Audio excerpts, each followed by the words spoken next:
Hi, this is Fuad Abasov, a broker with Right at Home Realty, and this is your monthly real estate statistics.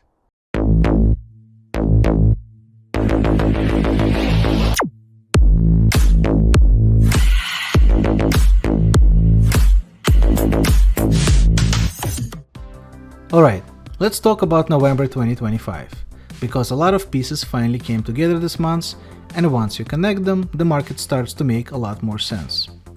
Don't forget to subscribe for honest monthly GTA stats without the hype.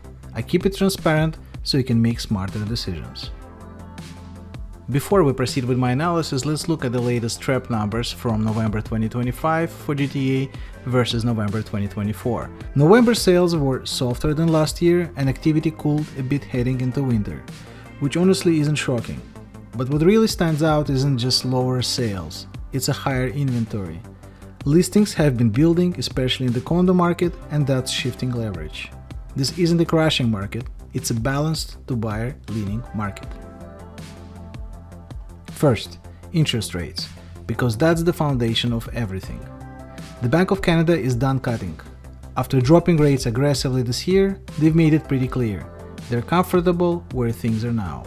Inflation is under control, the economy is still growing, and most economists don't expect any more cuts for a long time, possibly not until 2027. So, if you've been waiting for one more rate drop to save the day, this is probably it. The upside is that borrowing costs are low and stable, which removes uncertainty. Buyers finally know what they're dealing with, and that alone changes behavior. Buyers are active, but they're careful. Sellers who price aggressively are sitting, and the homes that are priced right are still moving, just not with multiple offers and panic. That slower pace lines up perfectly with what we're seeing on the ground. And here's a big reason why demand cooled, one that doesn't get talked about enough. Canada's population actually shrunk in the third quarter, and Ontario felt it the most. For the first time in decades, population went backwards, largely because the federal government put hard limits on international students and temporary residents. Ontario and BC both saw population declines, something we have literally never seen before. Toronto was one of the biggest beneficiaries of population growth over the last few years, especially from students and temporary workers. When that inflow slows, housing demand slows with it, particularly rentals and entry-level condos. That population surge between 2021 and 2024 pushed prices and rents up fast. Now we're seeing the other side of that cycle. Which brings us straight into rent prices. Toronto rents are now at their lowest level since the pandemic. The average rent across all home types is about $2,520, down nearly 5% year over year. One bedrooms are around $2,220, down over 6%, and two bedrooms are sitting near $2,830, down close to 9%. That's a real correction, not just noise. Some neighborhoods saw massive drops. East York, for example, had the steepest rent decline in the entire country, down over 19%. Etobicoke also saw meaningful relief, down more than 7%. At the same time, areas like North York and Oakville are still among the most expensive rental markets in Canada, averaging around $2,530 a month. So just like prices, rent trends are now very location specific. So why did rents soften? 3 reasons. Immigration slowed, consumer confidence weakened, and we've had record apartment completions, meaning more competition among landlords for a smaller pool of renters. So tenants finally have some breathing room. Incentives, flexibility, and negotiating power are back. But here's the twist. Even with rents coming down, owing is still brutally unaffordable. Now let's talk mortgages. A recent study found that a Toronto household earning the median family income would need to spend over 110% of their after-tax income just to carry the average mortgage. That's not a typo. More than their entire income. Back in 2014, that number was around 56%, which was already stretched. Since then, incomes have basically flatlined while home prices exploded. And that gap is the real problem. Toronto ranked as the least affordable city in Ontario. But here's the part that surprises people. The rest of the province isn't much better.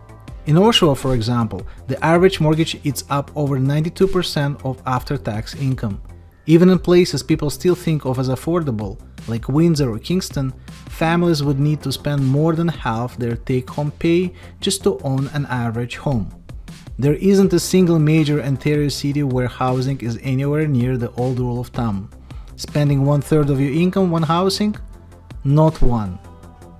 Saving for a down payment hasn't helped either.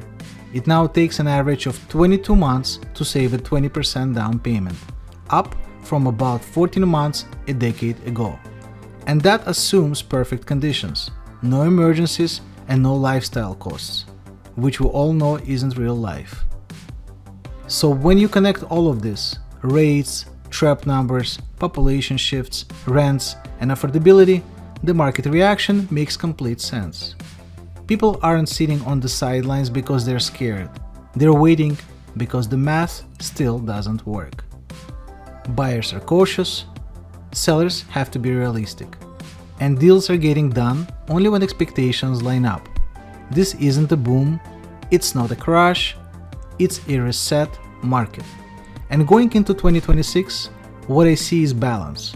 Slower, more rational decisions, and far fewer emotional moves. If you're buying, you finally have leverage. If you're selling, pricing matters more than ever. And if you're watching from the sidelines, now you know why the market feels the way it does.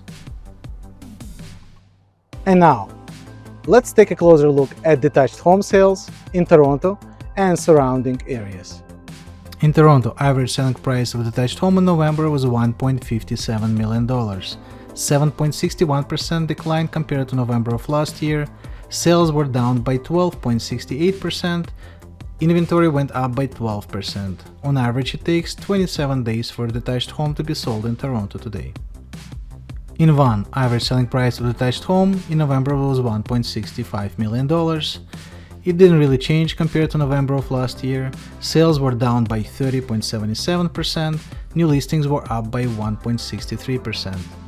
On average, it takes 36 days for a detached home to be sold in Vaughan today. In Richmond Hill, average price of a detached home in November was $1.72 million, 15.5% decline compared to November of last year. Sales were down by 12.36%. Inventory went up by 7.41%. On average, it takes 36 days for a detached home to be sold in Richmond Hill today. In Mississauga, average selling price of detached home in November was $1.43 million. Prices remain unchanged compared to November of last year. Sales were up by 2.68%. Inventory went down by 3.31%. On average, it took 35 days for a detached home to be sold in Mississauga in November. In Markham, average selling price of detached home in November was $1.59 million, decline of 5.45% compared to November of last year. Sales went down by 16%. Inventory went up by 18%. On average, it took 28 days for a detached home to be sold in Markham in November. In Newmarket, average selling price of a detached home in November was $1.06 million, 14% decline compared to November of last year. Sales were down by 32%. Inventory, however, went up by 25%. On average, it took 28 days for a detached home to be sold in Newmarket in November. In Aurora, average selling price of a detached home in November was $1.66 million, 11% decline compared to November prices of last year. Sales were down by 38%.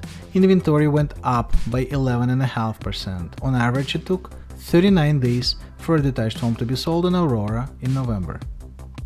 In Innisfil, average selling price of a detached home in November was $985,000. Compared to last November, prices went up by 7%. Sales were down by 27.5%. Inventory was down by 1.4%. On average, it took 51 days for a detached home to be sold in Innisfil in November. In King City, average selling price of a detached home in November was $4.26 million. It's an increase of 51% compared to November of last year. Sales were up by 42%. Inventory was also up by 27.8%. On average, it took 56 days for a detached home to be sold in King City in November. In Bradford, average selling price of detached home in November was $1.04 million. Compared to last November, prices went down by 7.65%, sales were increased by 12.5%, inventory was up by 37.5%. On average, it took 41 days for a detached home to be sold in Bradford in November. In Milton, average selling price of detached home in November was $1.14 million. Compared to last November, it's a decrease in prices by 23.8%, sales were down by 44%, inventory was down by 22.5%. On average, it took 30 days for a detached home to be sold in Milton in November. In Stouffville, average selling price of detached home in November was $1.35 million. 11.4% decrease in prices compared to November of last year. Sales were up by 17.6%. Inventory was down by 1.45%. On average, it took 45 days for a detached home to be sold in Stouffville in November. In Barrie, average selling price of detached home in November was $732,000, 4.3% decline compared to price of last November. Sales were down by 19.5%. Inventory was down by 5.7%. On average, it took 40 days for a detached home to be sold in Barrie in November. In Oakville, average selling price of detached home in November was $1.86 million, 17.7% decline compared to November prices of last year. Sales were down by 12.7%, inventory was down by 22.7%.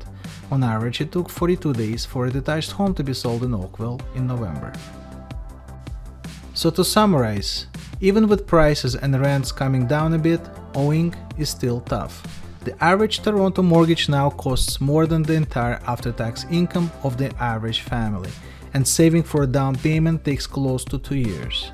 So people aren't sitting on the sidelines because they're scared. They're waiting because the numbers just don't work yet. This isn't a boom or a crash. It's a reset.